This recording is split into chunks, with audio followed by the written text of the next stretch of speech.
табиғатта байланыс бар ма? Иә, табиғатпен байланысамыз.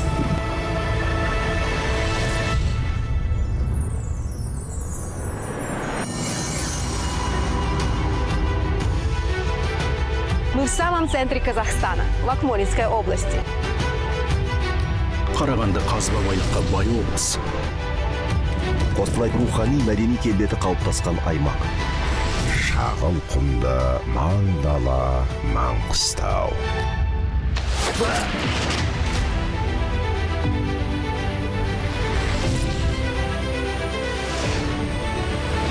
Ерен қорымы Шығыс Қазақстанның мақтанышы.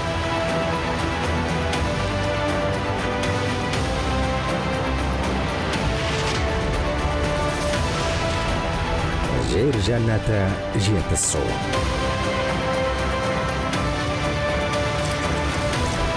Шырайлы Шымкент шаһары. Тақыр жерден тамаша елордамыз бой көтерді.